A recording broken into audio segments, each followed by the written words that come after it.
ゃる方いらっしゃったと思います。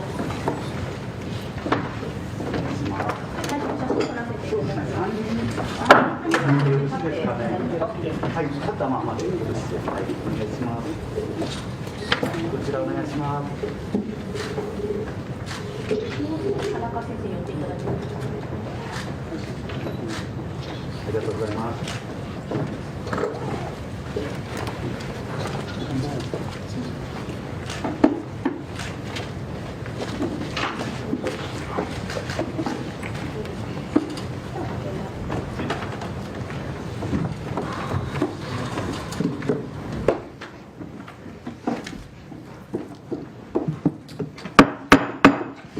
Good morning, ladies and gentlemen in the room and online. My name is Khaldun Azari. I'm former president of this great club, member of the board, and also member of PAC committee, Professional Activities Committee, that organize such press conference. Today we have a very distinguished three experts, I would say, to tell us a lot about the situation and implication of the Gaza problems on the diplomatic, military, and other aspects in the maybe energy in the world, and especially in East Asia. Our guest speakers, starting from my very right, Mr. Koichiro Tanaka, Professor, Graduate School of Media and Governance, Keio University. And to his right is Mr. Tetsuo Kotani. He's Professor Meikai University and Senior Fellow, Japan Institute of International Affairs. And to his right is Mr. Tom O'Sullivan, Director of Maythos Global Advisory. And our event today, every speaker will speak for about 10 minutes. And then that will be followed by questions and answers. The language today will be in English. Thank you. Please. Okay, thank you. Well, good morning to you. I'll be first to speak today. I'll be talking mostly about how the Japanese government has been responding to the crisis that has erupted since October the 7th. Problem is, if you may have noticed, there have been some contradictory remarks given by the government officials or politicians, and also the media has been making their own kind of interpretation, which makes it quite difficult, but also puzzling for all of us, even for me. And I like to dwell into how we can assess that each case. Now, we've seen several kinds of responses from our government. That is that there have been statements issued by the Foreign Ministry and other offices, and also Foreign Minister as well, herself as well. And we've seen a sort of a G7 minus Japan and Canada, G7 minus Japan kind of forum issuing statements, whereas you can see that Japan is not present or in line with the others.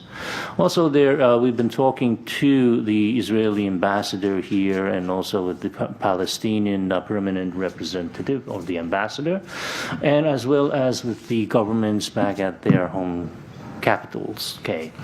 And the most interesting point was the UN vote that took place in the recent weeks, several of them in the Security Council chambers and the others in the General Assembly. All seem to have something in common, but sometimes contradicting each other, which gives us a sense that something is really right or something is really missing or wrong. Now, if we look back to the statement originally as issued by the Foreign Ministry's press secretary on the October 7th, it totally lacked the mention of terrorism, or the terror attacks. And that continued until the October 11th meeting with the Vice Minister for Parliamentary Affairs with the Israeli ambassador here in Tokyo, when the foreign ministry or the government official of Japan finally admits to the nature of the attacks conducted by Hamas on the October 7th as terrorism. Okay, so there was this big question or moment of, not a moment, several days of vacuum where people were wondering why we haven't called that kind of an attack as an act of terrorism. and denounce it equivocally with other G7 members. Again, we need to be reminded that Japan holds the seat of the rotating presidency of the G7, the group of 7 for the year of 2023, whereas usually we would be expected to take the lead in such a case in trying to formulate a kind of a joint statement to the concerned parties as well as to the international community what needs to be done or what needs to be addressed. So there's a total vacuum for several days. Well, we haven't been doing exactly what the others have been doing. And even more, the G5 or the G6 statement that came out from the leaders of the other states, from the members of the G7 group. The first came on the October 7th, the other on the 23rd. In both cases, Japan was not included, or that we had remained a sort of a distance from that statement. And that again comes under question why we have kept ourselves in a different position than the others. And of course, by October 12th, the G7 finance ministers meeting at Marrakesh came out with a statement condemning the attacks as act of terrorism. And we were taking the chair. So that means that Japan finally officially admits openly that the October 7th attacks by Hamas is an act of terror. So there is a shift in our position, and more interestingly is the UN vote. We have supported several of them. We have abstained from others, and also we have casted a no vote to other conditions as well. And in the end, as a nutshell, we see that what we're trying to achieve is the bottom line, as I understand, is that we finally do condemn the Hamas attacks as acts of terror, and we acknowledge Israel's right for self-defense. Yes, but with a big but, that it should be within the framework of the UN Charter. And so the the G5 and G6 statements come come separately with the UN chambers. So we're trying to distance our, positions from the G5 and G6 since it's not within the framework of the United Nations charters. And of course, that holds a significant meaning to what extent the right of self-defense could be applied to, okay, to what extent. Now, there are also other, commonalities that we hold and share with other states, international community as well, is that we call for the respect of international law by all parties. We are concerned that the warfare or the conflict would, just only disrupt the lives of the innocent civilians in both sides of the separating line between Gaza and Israel.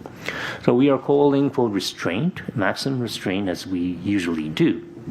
So these are the commonalities that we can find, and that, I believe, is the bottom line that the Japanese government is trying to pursue. But yet, why did all these confusion happen?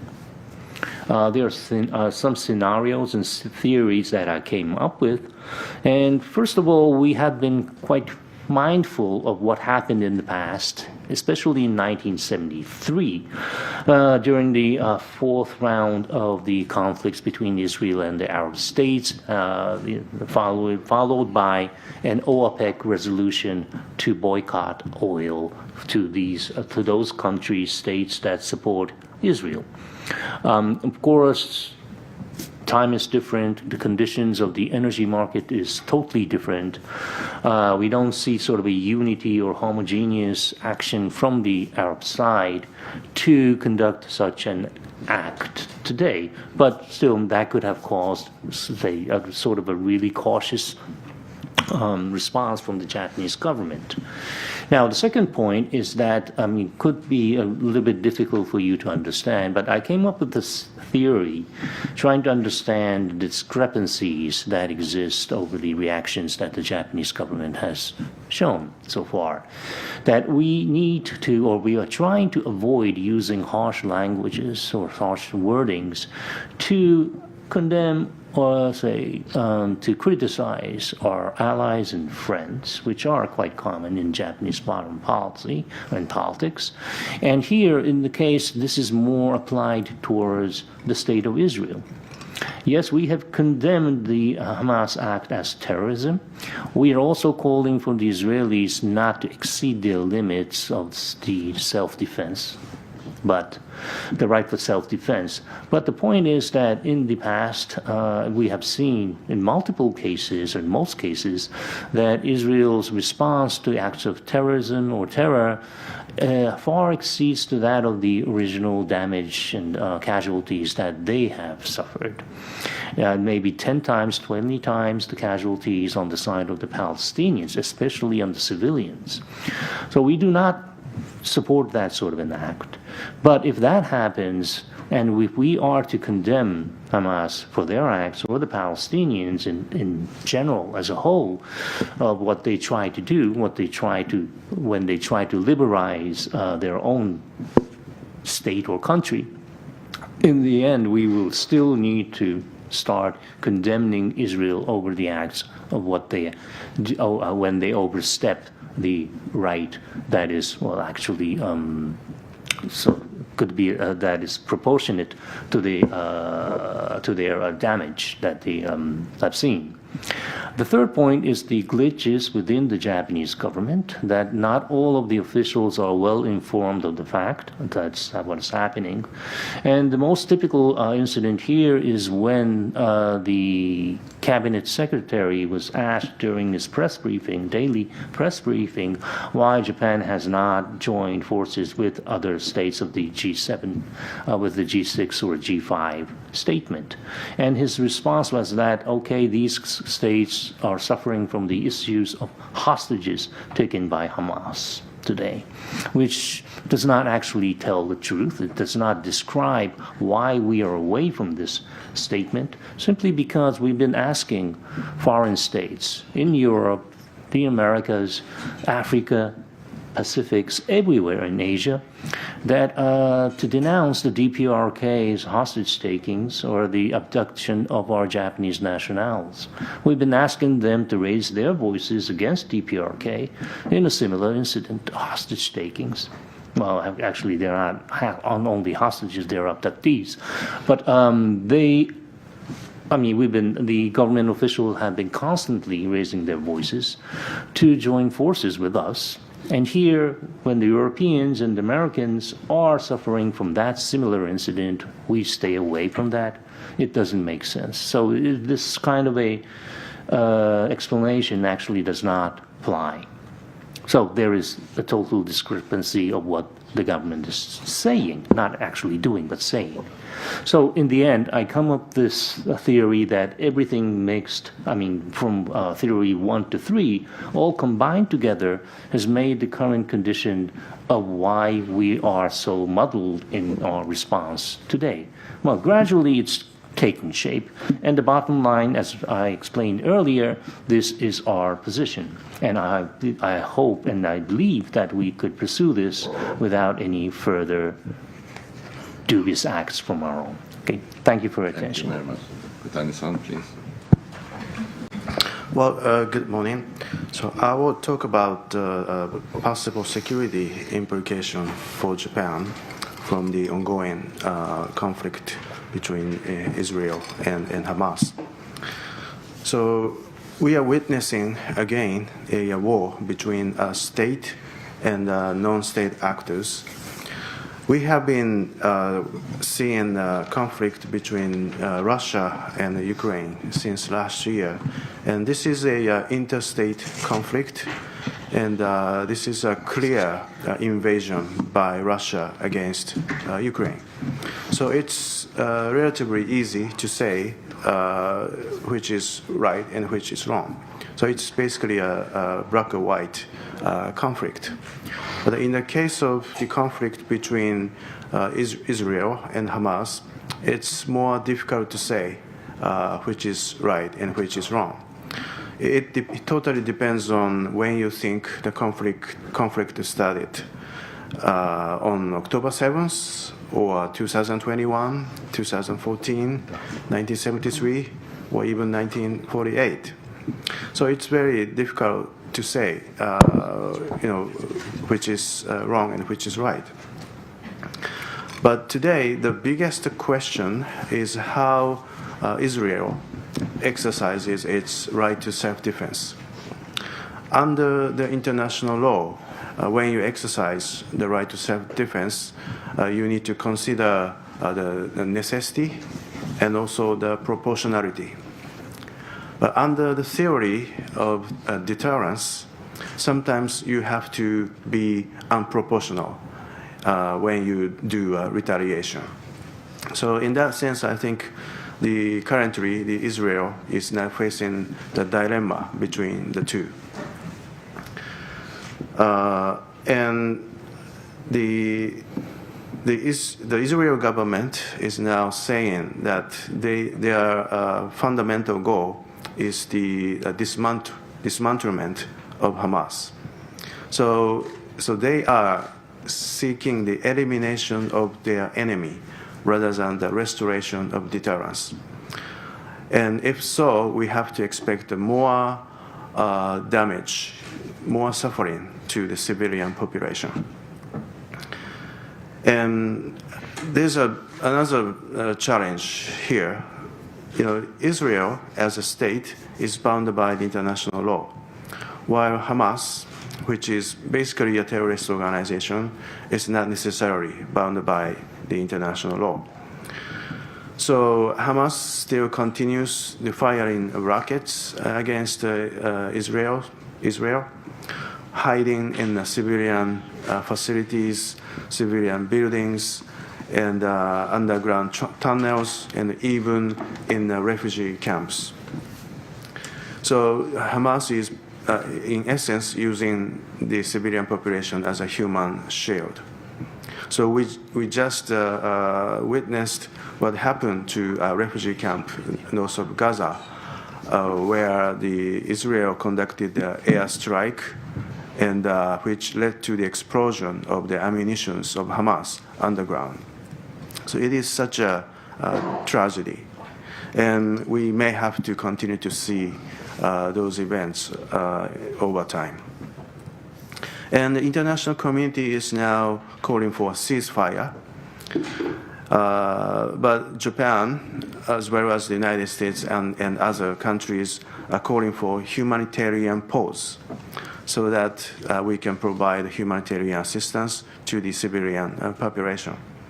Why we are not calling for ceasefire? Because if we call for ceasefire, the Hamas would be benefited, because Hamas doesn't have to follow through. So we are now calling for the humanitarian pause. And here we have to, Japan has to learn a lesson. So as conflict goes on, the international community called for ceasefire. In the case of Ukraine and Russia, already many countries are calling for ceasefire, even though Russia is occupying the territory of Ukraine. So as the global economy is damaged, and as the civilian population suffer, international community tend to call for ceasefire. So what if there's a war in Asia and Japan is attacked by neighboring countries? Perhaps Japan will try to respond to the attack, and we are now acquiring the counter-strike capabilities. But perhaps when we try to use those counter-strike capabilities, international community will call for ceasefire. So this is something Japan needs to prepare when we acquire the counter-strike capabilities. And my second point is the ongoing conflict in Gaza has a potential for escalation into a wider regional conflict. And the regional conflict in the Middle East is a nightmare for Japan's security. we have a kind of a trauma of the oil shock in 1973, Iran-Iraq war in the 1980s, and the Gulf War in the 1990s. So we don't want to see the escalation in the Middle East. But if the conflict escalates, we have to respond. And first thing Japan has to do is the evacuation of our nationals in the Middle East. We have already evacuated Japanese nationals from Israel, but perhaps we have to do more from the entire region. And also we have to, if the conflict expands, we have to consider how to protect our tankers from the Middle East to Japan. We are dispatching one destroyer and 2 patrol aircraft to Djibouti for counter-piracy operations. And in theory, we can utilize those assets for protecting our commercial shipping through the Middle East. But the 2015 Peace and Security legislation does not assume the protection of civilian ships. So under this law, the self-defense forces cannot protect the civilian ships. If there's any way for the self-defense forces to protect the civilian ships, which is the Maritime Security Order, which the Prime Minister can make to the self-defense forces to conduct the law enforcement activities. But under the Maritime Security Order, the self-defense forces can only protect the Japanese ships, and we cannot protect the foreign ships. But I can assume if there's a conflict, wider conflict, perhaps there will be an international coalition to protect the international shipping. But Japan has no legal foundation to join such an international coalition. And I think we have to address that. And plus, if the conflict widens, there's another concern for Japan. The United States is already facing 2 wars, one in Europe and one in the Middle East. But what if there's another one in Asia? Can the United States handle the 3 ongoing wars? That's a very big challenge and very big concern for Japan. We are not necessarily worried about the lack of U.S. military forces in the Pacific. I think we have sufficient numbers of forces in the Pacific. Although the United States is now deploying 2 carrier strike groups in the Middle East, but at the same time, the United States is deploying 2 carrier strike groups in the Pacific as well. But the concern remains, particularly on the ammunition, the lack of ammunition. The United States has provided huge amount of ammunition to Ukraine. And now the United States is trying to support the Israel militarily. And although what Ukraine needs is different from what Israel needs, but there's something both countries need, which is the 155 millimeter ammunition. And the United States is already over capacity to produce. And this ammunition is also necessary in Asia if there's a war. So the lack of ammunition could be a great concern if there's a war in Asia. And lastly, there's a question of exit strategy. We are still not sure how Israel will end this conflict and what will be the end state of the Gaza Strip after the conflict. But reportedly, the United States and Israel are talking about possible coalition of willing peacekeeping in Gaza. We're not sure whether this is going to be a UN mandate or not. Given that fact, the United Nations are not working quite well. But because of the 2015 peace and security legislation, Japan can now join a peacekeeping operation, even if it's not UN PKO. So we have a chance to join a peacekeeping operation in Gaza after the conflict. But there's still one condition remaining. There needs to be a ceasefire among the relevant parties.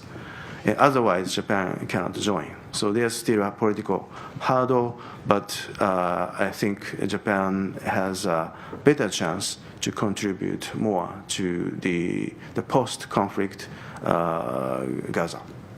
So I'll stop here. Go ahead, Tom. Okay, thank you very much, Mr. Azari, for the invitation to speak here today. And Professor Tanaka and Professor Kotani, privilege being here on the stage with you as well today. Ladies and gentlemen, thank you also for coming to hear us today. And before I start to speak about the energy aspects of what is happening in the Middle East, I just wanted to offer my condolences to the families of all of the Israelis and the Palestinian people who have been killed over the last 27 days, including, of course, 27 journalists, as I understand it, have perished in Gaza over the last 27 days. And this compares with a figure of 70 in Ukraine over a period of almost 2 years. Anyway, ladies and gentlemen, I've been asked, Mr. Azari has asked me to speak about the energy aspects of the conflict. And I've prepared some charts here for you. This is the first chart that I have on the screen here today. It's actually an extract from the Financial Times. And you can see here that the World Bank is predicting that oil prices could go to $150. This is Ayaan Kose, one of the chief economists at the World Bank, who's a frequent visitor to Tokyo. And Martin Woods yesterday in the Financial Times also did some very good analysis on the impact of previous crises in the Middle East.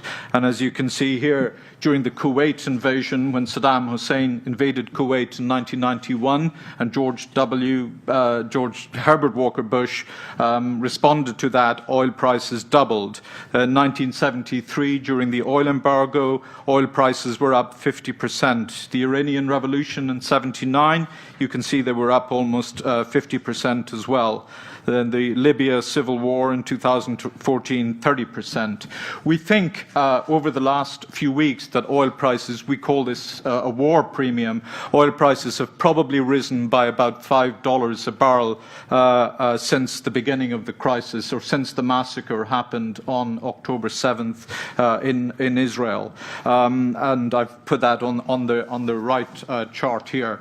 And secondly, we just wanted to spend a little bit of time, before I get into the Japan dependencies, the Middle East, of course, is a crucial energy arena, 30 million barrels of oil per day of production, natural gas, huge producer of natural gas as well, 680 billion cubic meters. So about a third of the oil and gas consumed globally is produced in the Middle East. So any conflict there, as Kotani-sensei said and Tanaka-sensei said, will have huge repercussions, could have huge repercussions for the energy complex. In total, the region produces about 50 billion barrels of oil equivalent per year. And here I've outlined for you the Asian dependencies on oil. As you can see, China depends on the Middle East for about 50% of its oil. But more importantly, Japan has a 95% reliance on Middle East oil, which is a significant dependency on that region for its oil supplies. 20% more, I believe, than in 1973 during the Yom Kippur War. I want to talk a little bit about our friends in Thailand as well, since so many of them perished in southern Israel last week. Thailand has a 70% dependency on Middle East oil. And South Korea, our next door neighbors here, have a 60% dependence on Middle East oil. I've just put, this is my local gas station, the Enias station in Komazawa, where I refuel my motorbike once a week, but they have oil here at 170 yen a litre. So I think Japan provides significant subsidies for energy annually, and I think the number now is around $34 billion. And I think the Prime Minister is going to talk about this tonight when he delivers a press conference about his economic package, because my understanding is he's going to extend these subsidies for a longer period of time, at least until April 2024. And I want to talk a little bit about Israel itself. It's had a very successful last decade of energy discoveries. It operates 2 offshore natural gas fields, the Tamar field and the Levitian field. And when Yafa Ben-Ari was the ambassador here, I had to help her a little bit to try and find some investors, Japanese oil and gas investors, so she would send me down to Marunouchi occasionally to speak to JAPEX and to Enios to actually source, to source some interest here. And I'm sure Ambassador Cohen is doing the same thing. But most of a lot of Israeli natural gas obviously used domestically, but a lot of it was exported to Egypt in a pipeline. And unfortunately, after the October 7th massacre, this pipeline completely ceased operation. And 2 days later, Egypt ran out of piped natural gas. And the ironic thing about that as well is that around 30% of Egyptian natural gas is exported to Asia. Taiwan actually buys 10% of Egyptian LNG. So our friends in Egypt are very important for us here, and Japan and South Korea also import 5% of Egyptian LNG, liquefied natural gas. So about 30% comes here to this time zone. On the third slide here, I just documented for you some of the choke points adjacent to Israel. Of course, you have the Suez Canal, which is about 1,000 kilometers south of Israel, and about the same distance as between Fukuoka and Tokyo. And next to Djibouti, where Japan has a base, you obviously have another major choke point, the Bab el-Mandeb Strait, and further east, of course, the Persian Gulf. So about 5 million barrels of oil go through the Suez every day, and there's 2 pipelines that take oil into the Mediterranean from the Red Sea as well. So that's a crucial artery for energy transmission from the Gulf into Europe and into the US as well, because the United States is buying oil from the Middle East. And through the Strait of Hormuz, about 30 million barrels of oil go every day. So again, a very, very crucial artery. I was going to mention as well that Japan has this huge reliance on Middle East oil, mainly because of the Russian illegal invasion of Ukraine by Russia, when Japan had to sanction the Russians, for invading a fellow European country. So please don't forget that. And one important aspect as well is that China is importing about 2 million barrels of Iranian oil. So this could become an issue as well if Iran gets more involved in the conflict. And about South Korea, as I said, has a 60% reliance on Middle East oil. And as well, they have built 4 nuclear reactors in the UAE, so they have a very close relationship with the Middle East. And some of you may know, President Yoon has just returned from a trip to Saudi Arabia, where he signed several deals with Mohammed bin Salman on petrochemical plants in Saudi Arabia and in Korea. And just to get on, obviously, people are very concerned about the climate aspects. So the Institute for Energy Economics in Japan has just also issued a report saying that Japan will still be relying on fossil fuels for 50% of its primary energy requirements in 2050, when we were supposed to be carbon neutral. So I think we need to take that up with Japan in due course. And also, of course, just to mention that COP28 will be taking place in late November in the United Arab Emirates, and the chairman of ADNOC will be chairing that, Ahmed Al-Jaiber, and President of Assad of Syria has been invited to that as well for the first time. So we have to see how that evolves, given that there is this major conflict going on in the Middle East. I didn't mention the choke point here as well. Obviously, the Strait of Malacca, all of the Japan's energy, natural gas and oil goes through the Strait of Malacca between Indonesia and Malaysia. And as you may know, the Japanese Prime Minister, I think, will be in Malaysia later this week. So you can see here also just the concentration of energy facilities. So as Tanaka-sensei said, and as Kotani-sensei said, if there is any major problems or an escalation of the conflicts in the Middle East, then obviously the place is ripe for terrorist targets. So this is a list of the oil and gas facilities around the region. And we shouldn't forget that, you know, there have been several instances where terrorism has taken place. In 1980, 1988, you had the tanker war when the Iran-Iraq war happened. 2010, a Japanese oil tanker was attacked in Hormuz. 2019, Iran attacked oil facilities in Saudi Arabia. And in 2021, a South Korean tanker was detained. And of course, we should mention that the $6 billion that was released recently to Iran had come from Korean Bank. And I just wanted to finally say as well that, you know, I think it's time maybe for Japan to consider its energy security. It has significant reliances on the Middle East. Japan, in the post-Fukushima environment, has only restarted 12 of its nuclear reactors. So there is the possibility that Japan should seriously consider new technologies, new nuclear technologies, to reduce the reliance on other countries. And of course, we could be faced also with a blockade. And Koji Indo, an autos analyst, was here recently saying that it would potentially be very difficult to electrify Japan's transportation fleet if we don't have more electricity, nuclear-generated electricity. Slide 6, I just wanted, as I'm from the Republic of Ireland, I just wanted to put Mary Robinson's picture here. She's a former president of my country, and she was head of the United Nations Human Rights Authority for several years. She's here pictured on the left with the Prime Minister of the Palestine in Ramallah, in the West Bank, with Ban Ki-moon. Both of them are now 79 years old. So I think these people could play, hopefully, a peacekeeping role in the future.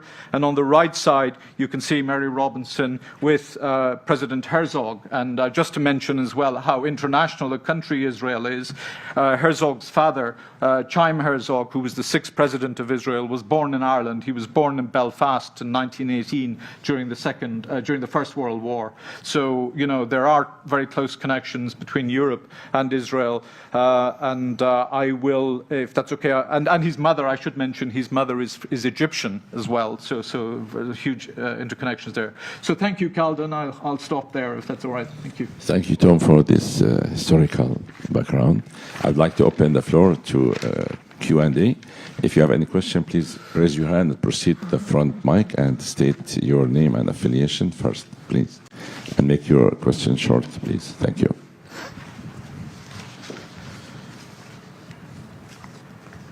Nishimura Freelance, thank you very much. I have two questions. One is to Mr. Tanaka.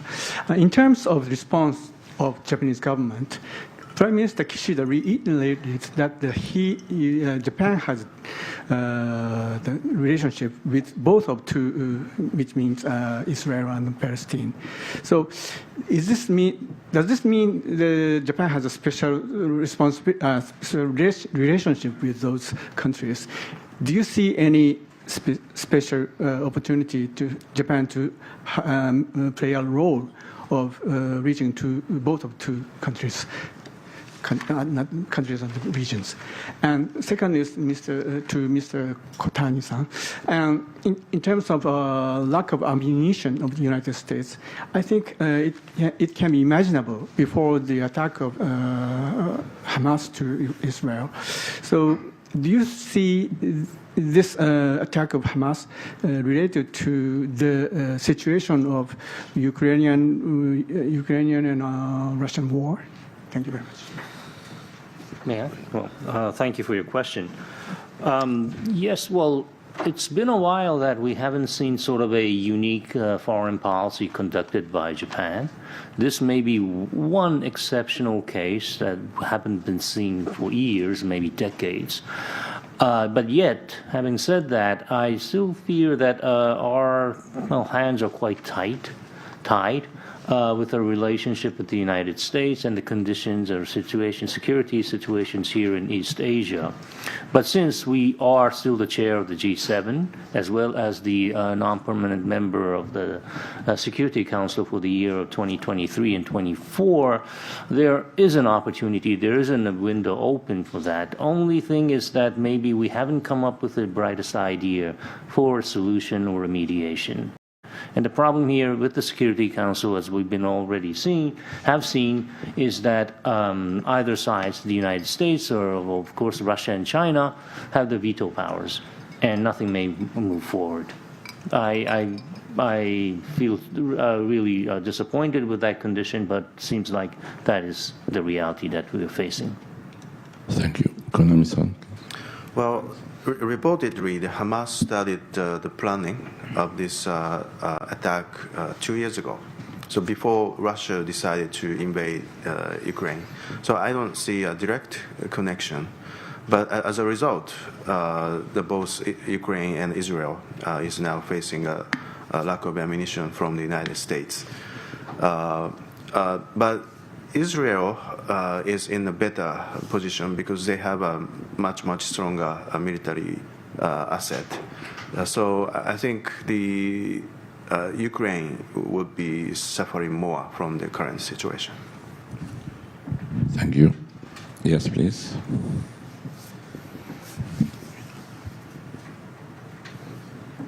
John Getty from Reuters. Given what you've said about Japan not joining certain G7 statements or G7-1, G7-2 statements, and the differences with voting amongst G7 members at UN resolutions, do you envisage it will be difficult for the G7 foreign ministers who are going to be here in Tokyo next week to reach a common statement, a common communique on this crisis? And where do you see sort of the differences or the most contentious issues in terms of that language? And a sort of follow-up question to that would be, what's the relevance of the G7 in this particular crisis? How important is their response? Thank you. I think that's interesting, right? Thank you for your question.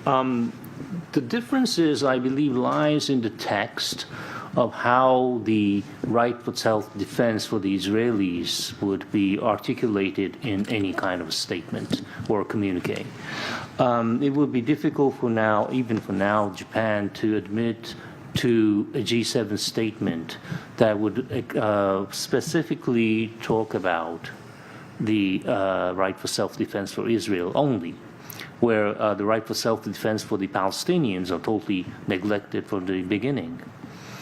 And that's a big problem. And also, without what just Kotani Sensei had mentioned and explained, the proportionate responses or the proportionate action that is admitted under the right for self-defense. If it's not there contained under the UN charters or any reference to the United Nations charters, I think that would be difficult for Japan to accept, to incorporate it in the G7 statement or the communique that may happen or may not happen. Relevance of the G7, yes, is totally under question. I believe even during the Hiroshima summit earlier this year, it has already come under scrutiny because not that they failed. It's mostly because of the Arab League summit that was conducted simultaneously by Saudi Arabia in Jeddah at the same time, and also the Chinese holding a summit with their Central Asian partners simultaneously. I mean, in previous decades or years, I believe that the rest of the world at least had paid some sort of an attention to what the G7 would agree upon, and later they would convene their own kind of summit and come up with their own ideas or response. Now, this year it appeared to me as though that they no longer care about the G7. Thanks. All right. I received a question online, just directly to me.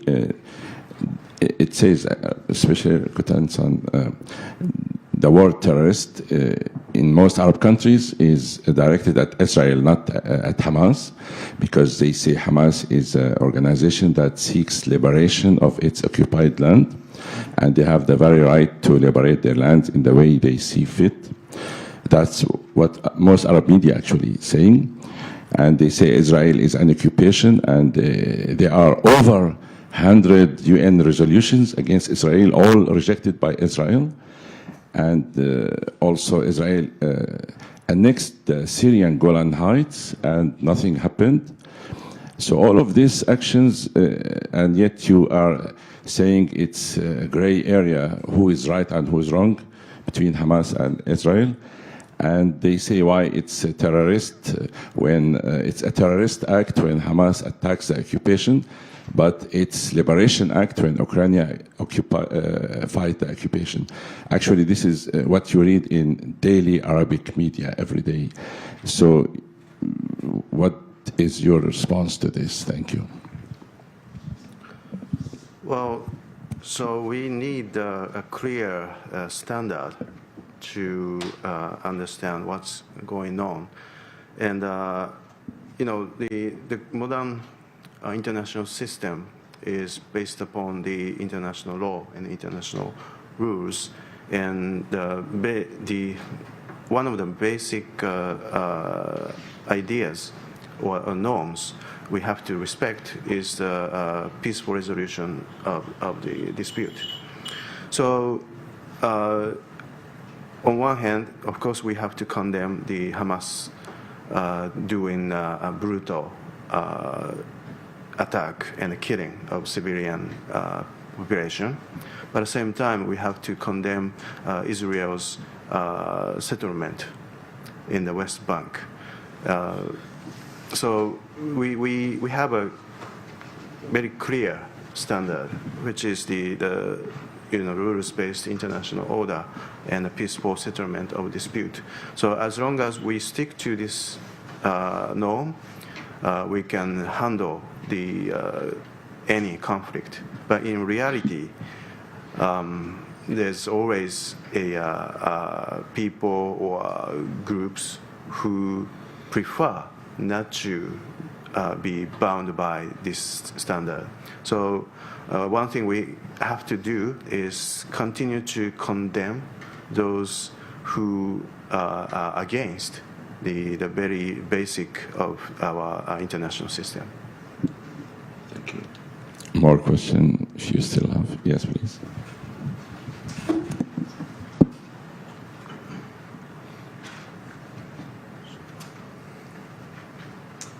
Hi, Alex Wilson with Stars and Stripes. For Kotani-san, I wanted to ask, you mentioned that Japan could potentially join peacekeeping efforts in the conflict, but beyond a general desire to support their allies and peace in the region, what would motivate Japan to partake in something like that, considering other security threats to Japan, such as China and North Korea? And then briefly, if I could just ask a second, Mr. O'Sullivan, in the scenario of a significant energy shortage, what immediate options would Japan have to make up that shortage?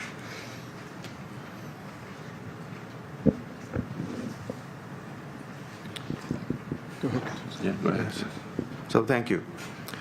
So the very reason the Japanese government enacted the 2015 peace and security legislation was to play a greater role in the international community. We understand what's going on far away could have a direct impact on the security of Japan. So we wanted to increase our options to play a greater role in the international community. So I would imagine if there's a need for the peacekeeping operation in Gaza, for example, I do think the Japanese government would join that peacekeeping operations, even if there's a security concern in the neighborhood. Yeah, and thank you for your question. As for the energy issues and potential shortages, as I mentioned, I mean, only 12 of Japan's nuclear reactors, 33 nuclear reactors have been restarted. So one option for Japan, of course, is to try to accelerate that. That's been quite slow. We're now 10 years after the Fukushima accident, and really not too many people died as a direct result of what happened at the nuclear site in Fukushima. And one other thing, as I mentioned as well, a lot of new technologies are being developed. United States is investing in new nuclear technologies. Fusion is one potential option. We discussed that recently in Japan. So we think that Japan also needs to seriously consider that, especially in these circumstances. Of course, as well, clean energy, solar and wind power. Japan is continuing to invest heavily in those areas. But, as you will appreciate, they're intermittent, and higher interest rates seem to be creating quite a bit of turmoil in that industry. So we think it's best that they consider, the options that they already have here in the nuclear sphere. Thank you.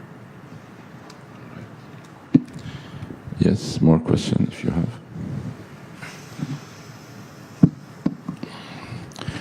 All right, let me ask a question I received from Watanabe Shinya.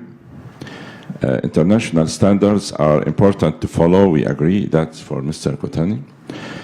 However, Japan still say Russia is occupying Japanese northern islands or territories, but Russia rejects this.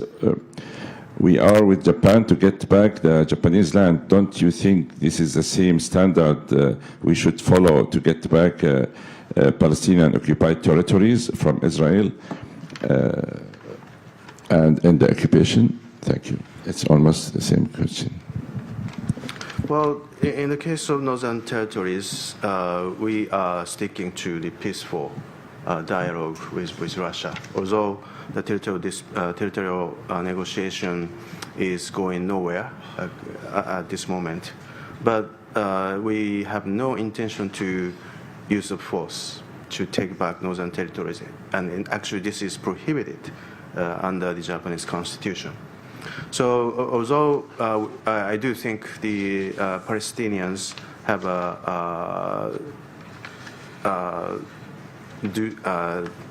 the hope to take back the territory from Israel, but you have to stick to a peaceful means, not striking against the civilian population in Israel. The only way we can accept is the peaceful negotiation. Thank you. Yes. All right. Let me turn to Tom. Tom, about the energy situation. Why is that Japan depends on the Middle East for over 95% of its oil imports? And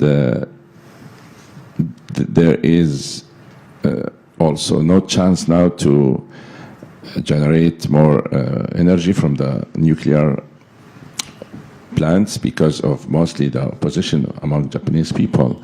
So is there any chance Japan would reduce the energy, the oil dependence in the next 5 years or even 10 years?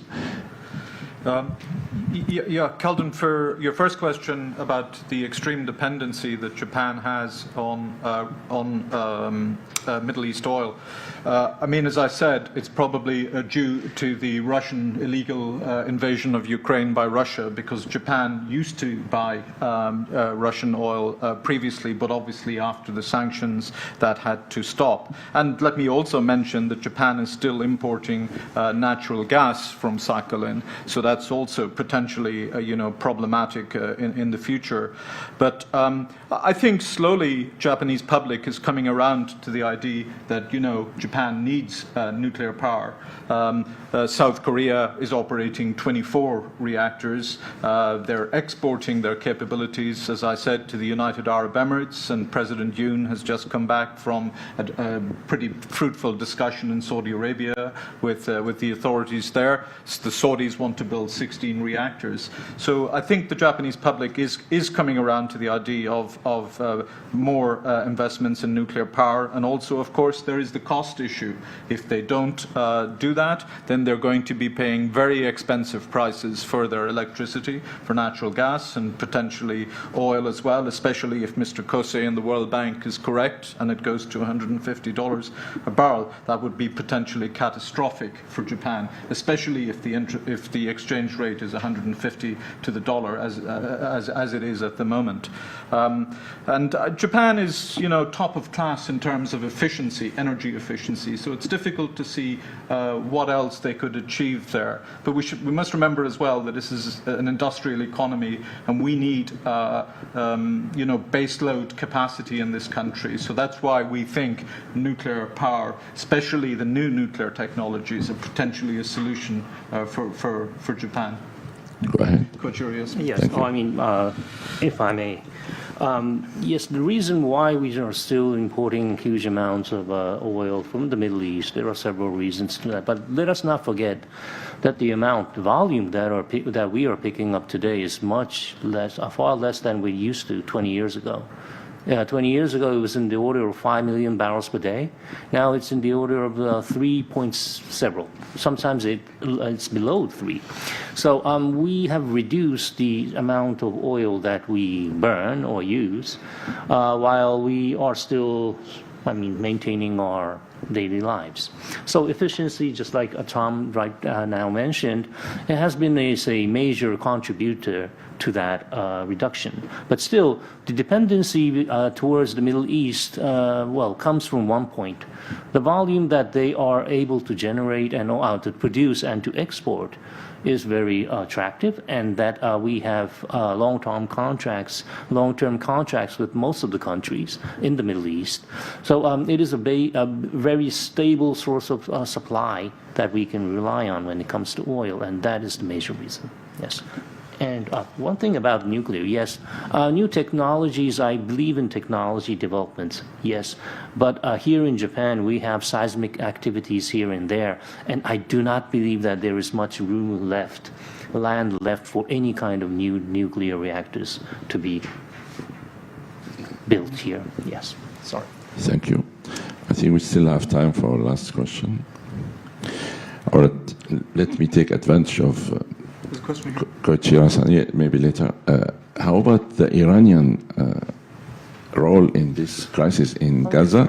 There's a lot of talk about whether Iran is coordinating with Hamas or not, and whether Hezbollah is going to enter the war or not. What's the situation there, and how do you anticipate the prospects? Thank you. Well, there are a lot of variants working here, so the answer may not be simple. But with the initial attacks by Hamas on October 7th, most of the intelligence community in the West and others have come to sort of an agreement on how they see the situation, that Iran was not directly involved for that, and Iran also denies that. But if we look back to history and also to the future, I do still believe, and also the Iranians do admit to that they have supported Hamas, they have supplied Hamas, they have assisted Hamas in developing their rocket technologies or missile technologies or whatever they have in hand. Possibly they have transferred North Korean ammunition and others that the Iranians have bought in favor of Hamas and other resistance groups in the Middle East and transferred them to these groups. That's also possible.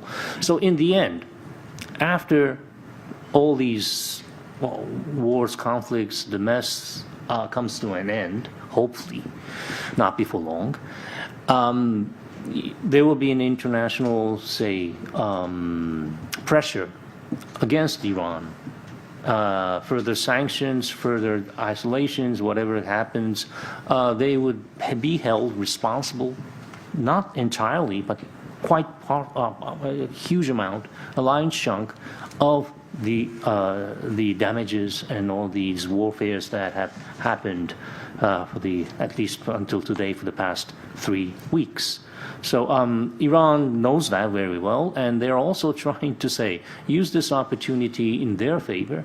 Now, if the conflict is to come to an end before any further destruction of the Gaza Strip, as well as the Hamas dismantlement happens, it is quite true that Iran, along with Hamas, would come out of this conflict as a winner. They haven't suffered anything. Iran hasn't suffered anything. They won't suffer anything as long as they see that, okay, the normalization talks between the Kingdom of Saudi Arabia and Israel is now put on hold, as they wish to. They see that the Israeli air defense system is not as tight as it was supposed to, and they see the vulnerabilities of Israel here and there. And they have seen that, just like Kotani Sensei has mentioned, the ammunition of Israel has now come, not totally ended, but the storage is now draining down. So it would end up as though that Iran has won a battle without actually fighting or having direct hands in it. So again, that would lead Israel and the United States and rest not to allow Iran to walk out of this without any damage. Thank you. Yes.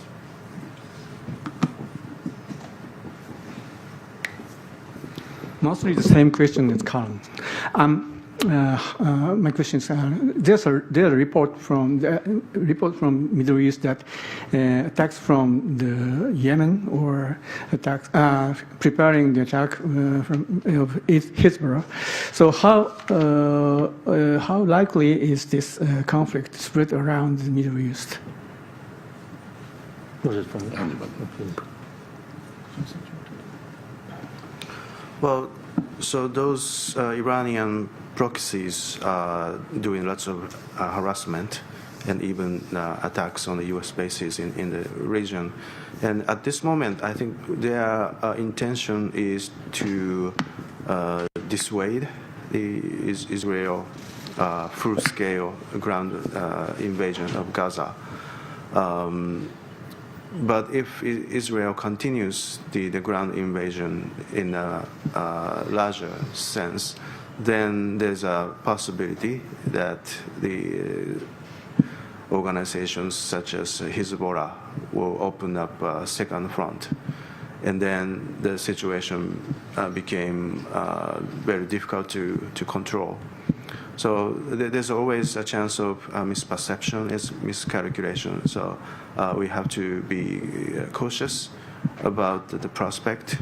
But at this moment, the United States is very much determined to deter the escalation by sending lots of military assets in the region. So hopefully the Iranians will be deterred by the U.S. But nobody can be sure. And if I could just mention one thing, of course, in Syria and in northern Iraq, as I understand it, U.S. facilities have suffered over 20 attacks. This does not seem to be getting a lot of publicity, and this is also an important energy-producing area. Iraq produces 4 to 5 million barrels of oil every day, major global suppliers and exporters of oil. So I think we need to watch carefully what's going on in Syria and around the Mosul area as well. Because there seems to be quite a bit of IS activities in those areas. Thank you.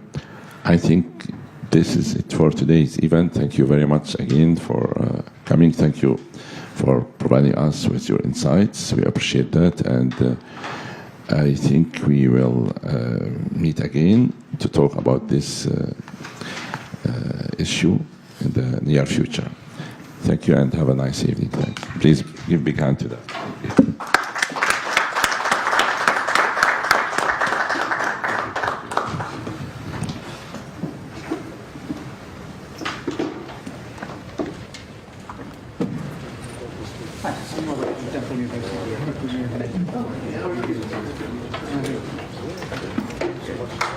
ご利用のおメールです。